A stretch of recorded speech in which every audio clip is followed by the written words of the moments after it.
Hello everyone, my name is Loafwad and welcome to another video on Sekiro Shadows Die Twice. Today we're going in depth on the stealth mechanics in Sekiro. I'm honestly so incredibly excited about the stealth mechanics that will be introduced in Sekiro. I believe stealth has been missing from the Souls series, and I've already said this in a previous video, but for a long time now, this isn't a Souls game, but sort of. Anyway, right, stealth.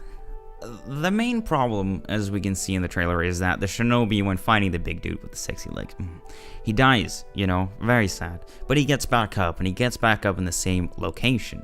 Now, what about the detection range of your character in Sekiro? Is it going to be big or small? We don't know. So if there's a multitude of enemies around you, what happens if when you get back up after having died? What's going to keep you from running a few steps and then aggroing all the enemies again? Is there going to be a system that prevents that, or is the shinobi going to be respawned in a different area altogether?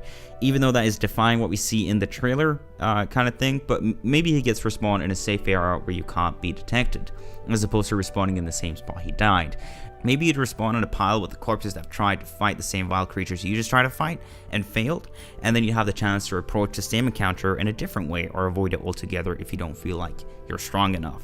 Now, that's when the worry of rewarding the player for dying comes in. Is that going to be a problem? What's going to stop you from purposely dying to gain an advantage? Like when you first encounter a big bad guy, you can choose to run in there with your fists in the air hoping for the best, or you can stealth in and get some damage off with a backstab or something similar.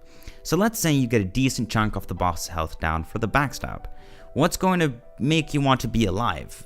Because when you die, all the enemies around you lose aggro, and when you get back up, you then have another opportunity to backstab that boss or said creature, and gain a massive advantage in the fight. Or are backstabs going to be obsolete altogether? Who knows? I don't know. Nobody knows. And if you get detected while trying to sneak around, the question remains, is one person going to be alerted or everyone? Because like the Souls series haven't always done a very good job of handling a lot of enemies at a time. Mostly when you're playing Dark Souls 3, for example, you're mostly just handling one or maybe up to 2 and 3 enemies at a time. So aggroing every single mob in the area is probably just going to be plain infuriating and a complete fuckfest if you look at the previous Dark Souls games. But maybe the stealth in the game is not going to be so impactful as one might think in a ninja style game. Maybe stealth is used for lesser mobs and become obsolete when fighting bigger and badder bosses. You might be able to clear all of the lesser mobs with stealth, and with the bigger and badder mobs, backstabs is all what you're allowed to do, so you probably won't be able to sneak your way through the entirety of the game, but it's still going to play a huge role in how you handle most encounters and situations.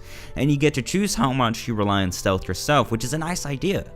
Anyway, that's just some of my thoughts on the stealth mechanics in Sekiro. We're just gonna have to wait until the game comes out, but until then, I'm interested in hearing your opinion and your thoughts on the stealth in Sekiro and how that's gonna be like.